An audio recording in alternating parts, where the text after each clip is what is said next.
കേരളത്തിൽ ഇത് സിറ്റിസൺ റിപ്പോർട്ടുകളുടെ പെരുമഴക്കാലം. അഴിമതിക്കാരും കൈക്കൂലിക്കാരുമെല്ലാം സിറ്റിസൺ ജേർണലിസ്റ്റുകളുടെ ഒളിക്യാമറയെ ഭയപ്പെട്ടു തുടങ്ങിയിരിക്കുന്നു. വാർത്തകളുടെ ലോകത്തെ ഇത്തരമൊരു വിപ്ലവകരമായ മാറ്റത്തിന് തുടക്കമിട്ടത് അമൃത ടിവിയാണ്. സ്വാഗതം UAE എക്സ്ചേഞ്ച് വാർത്തയുടെ പുതിയ ലക്കത്തിലേക്ക്. UAE എക്സ്ചേഞ്ച് വാർത്തയിലെ ഇന്നത്തെ സിറ്റിസൺ റിപ്പോർട്ടുകൾ ഒറ്റനോട്ടത്തിൽ.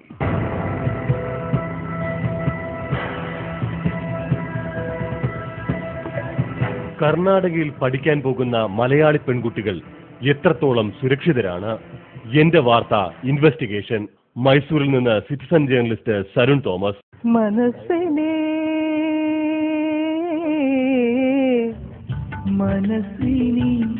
നീ മാഞ്ഞു പോവുകയാണ്. ശിവൻ ഒരു സംഗീത സംവിധായകനാണ്. ഒട്ടേറെ പുരസ്കാരങ്ങൾ തേടിയെത്തിയിട്ടുമുണ്ട്. പക്ഷേ കൊല്ലത്ത് നിന്ന് സിറ്റിസൺ ജേർണലിസ്റ്റ് ഷമീർ.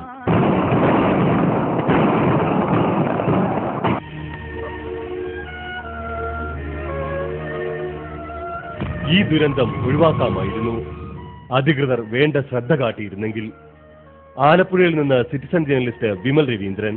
അമൃത ടിവിയുടെ ബെസ്റ്റ് സിറ്റിസൺ ജേർണലിസ്റ്റ് 3 എന്ന വാർത്താ അധിഷ്ഠിത മത്സര പരിപാടിയിൽ 1ാം സ്ഥാനം നേടിയ കണ്ണൂർ സ്വദേശി സരുൺ തോമസ് നടത്തിയ ഒരു അന്വേഷണമാണ് എന്റെ വാർത്തയിൽ ഇന്ന് ആദ്യം.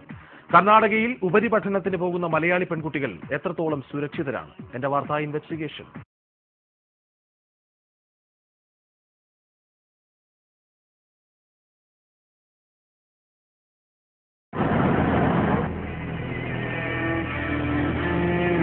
മൈസൂരിൽ നഴ്സിംഗിന് പഠിക്കാൻ പോയ ഒരു മലയാളി പെൺകുട്ടി നൽകിയ ഞെട്ടിക്കുന്ന വിവരങ്ങളുടെ യാഥാർത്ഥ്യം അന്വേഷിച്ചാണ് ഈ യാത്ര.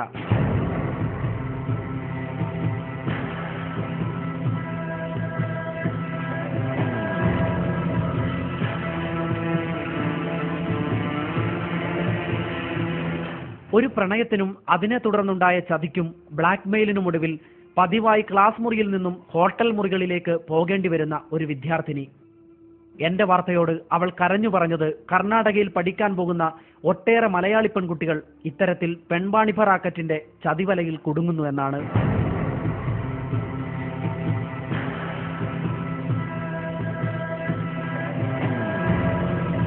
വഴി അന്വേഷണങ്ങളിൽ നിന്നു തന്നെ പട്ടണം കേന്ദ്രീകരിച്ച് നടക്കുന്ന വൻ പെൺവാണിഭത്തിന്റെ സൂചനകൾ ഞങ്ങൾക്ക് ലഭിച്ചു തുടങ്ങിയിരുന്നു. ഇനി മൈസൂരുവിലേക്ക് അല്പം അകലം മാത്രം. തലയെടുപ്പോടെ നിലകൊള്ളുന്ന മന്ദിരങ്ങളുടെ നടുവിലൂടെ മൈസൂരിലേക്ക്.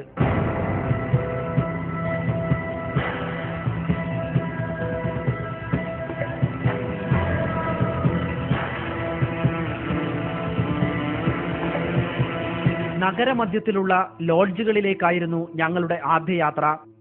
നാഷണൽ ഹൈവേയുടെ അരികത്ത് നിലകൊള്ളുന്ന ഒരു ലോഡ്ജാണിത്. നഴ്സിംഗ് വിദ്യാർത്ഥികളടക്കമുള്ള മലയാളി പെൺകുട്ടികളെ ഉപയോഗിച്ച് വൻ വാണിഭം നടക്കുന്ന കേന്ദ്രമാണ് ഈ ലോഡ്ജ് എന്നറിഞ്ഞ ഞങ്ങൾ ആവശ്യക്കാരെന്ന വ്യാജേന റിസപ്ഷനിലെത്തി. ആവശ്യം അറിയിച്ചതിനിടയിൽ മറ്റു വിവരങ്ങളും അവരിൽ നിന്ന് ഞങ്ങൾ ചോദിച്ചറിഞ്ഞു.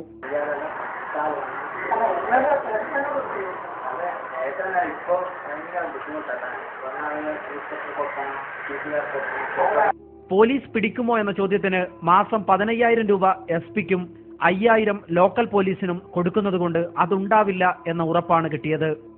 ഒരു പെൺകുട്ടിക്ക് 5,000 രൂപ മുതലാണ് ഈടാക്കുന്നതെന്നും ഞങ്ങൾ മനസ്സിലാക്കി. ഞങ്ങളുടെ ആവശ്യം മനസ്സിലാക്കിയ അവർ ഞങ്ങളെ ലോഡ്ജിനുള്ളിലേക്ക് കൂട്ടിക്കൊണ്ടുപോയി. നിരവധി റൂമുകൾക്കപ്പുറം പൂട്ടിയിട്ട നിലയിൽ കുറെ മുറികൾ. അതിലൊന്ന് അവർ തുറന്നു. അറബുമാടിനെ പോലെ ഒരു പെൺകുട്ടി.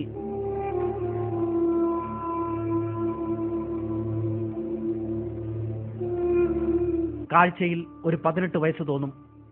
അവൾ ഞങ്ങൾക്ക് മുൻപിൽ ഒരു വിൽപ്പന വസ്തു പോലെ നിൽക്കുകയാണ്. ഭയവും കുറ്റബോധവും കൊണ്ട് ശിരസ് കുനിച്ച്.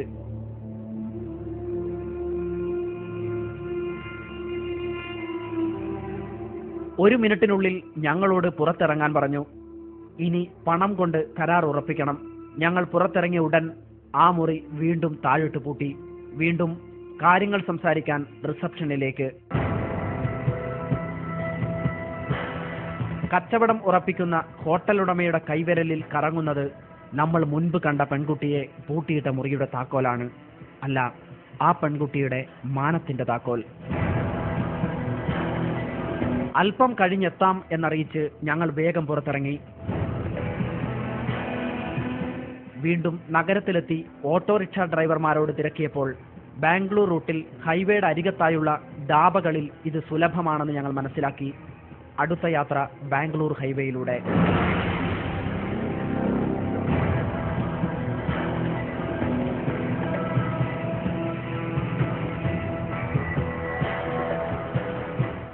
ഹൈവേയുടെ വശത്ത് കണ്ട ഒരു ഓപ്പൺ റെസ്റ്റോറന്റിൽ ഞങ്ങൾ കയറി. ധാബയുടെ മുൻപിൽ ഒരു കൂട്ടം ആളുകൾ ക്രിക്കറ്റ് കളിക്കുന്നു. ഭക്ഷണമുണ്ടോ എന്ന ചോദ്യത്തിന് ഇല്ല എന്ന മറുപടി.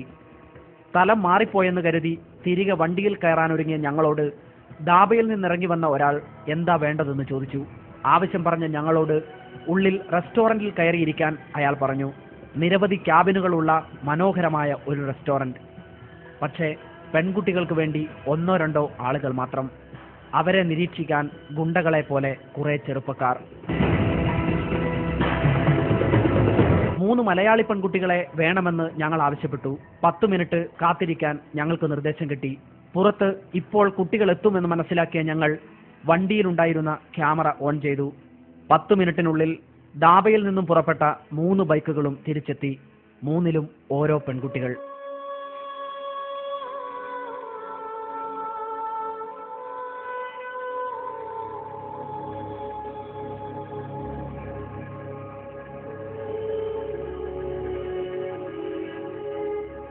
കോളേജിൽ നിന്നും ബാഗും തൂക്കി വന്ന 3 മലയാളി പെൺകുട്ടികളെയും അവർ ഞങ്ങൾക്ക് മുൻപിലേക്ക് കൊണ്ടുവന്നു.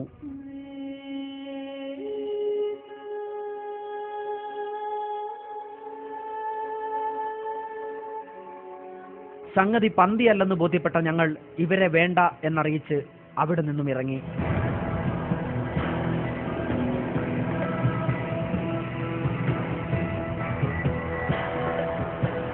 നഗരത്തിലെ മറ്റൊരു ലോഡ്ജിലും ഞങ്ങൾ പൂട്ടിയിട്ട മറ്റൊരു മലയാളി പെൺകുട്ടിയെ കണ്ടെത്തി.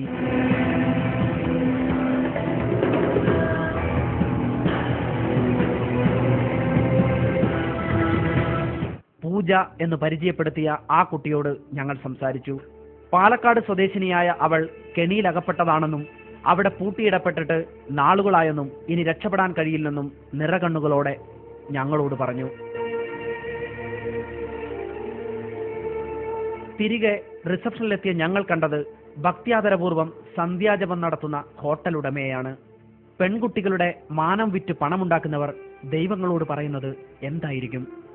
പിന്നീട് അംഗീകൃത ഗൈഡ് എന്ന് അവകാശപ്പെട്ട ഒരാൾ മലയാളികളായ കോളേജ് വിദ്യാർത്ഥിനികളെ സംഘടിപ്പിച്ചു തരാമെന്ന് പറഞ്ഞ് ഞങ്ങളുടെ വണ്ടിയിൽ കയറി. ഞങ്ങളുടെ നീക്കത്തിൽ സംശയം തോന്നിയ അയാൾ യാത്രക്കിടയിൽ തന്ത്രപരമായി ഞങ്ങളിൽ നിന്നും ഒഴിഞ്ഞു മാറി. അന്യസംസ്ഥാനത്ത് പോലീസിന്റെ ഒത്താശയിൽ നടക്കുന്ന ഒരു ക്രൂരകൃത്യത്തിനു മുൻപിൽ ഞങ്ങൾ നിസ്സഹായരായി. മൊബൈലിലെടുത്ത ഒരു ഫോട്ടോ ഉപയോഗിച്ചാണ് മിക്കവാറും കുട്ടികളും ഇക്കൂട്ടരുടെ വലയിൽപ്പെടുന്നത്. പകലന്തിയോളം പണിയെടുത്ത് കിട്ടുന്ന തുച്ഛമായ കൂലിയിൽ നിന്നും മിച്ചം വെച്ച് മക്കളുടെ ഉന്നത വിദ്യാഭ്യാസം സ്വപ്നം കാണുന്ന മാതാപിതാക്കൾ ജാഗ്രത പുലർത്തുക. മൈസൂരിലെയും ബംഗളൂരുവിലെയും അടച്ചിട്ട ഹോട്ടൽ മുറികൾക്കുള്ളിൽ നിങ്ങളുടെ മക്കളും ഉണ്ടാകുമോ? ചിലരുടെ ഭീഷണിയിലും ബ്ലാക്ക് മെയിലിലും പെട്ട് കോളേജുകളിൽ നിന്ന് ഏതു നിമിഷവും ഹോട്ടൽ മുറികളിലേക്ക് ഇറങ്ങിപ്പോന്നവരിൽ നിങ്ങളുടെ കുട്ടികളും ഉണ്ടാകുമോ?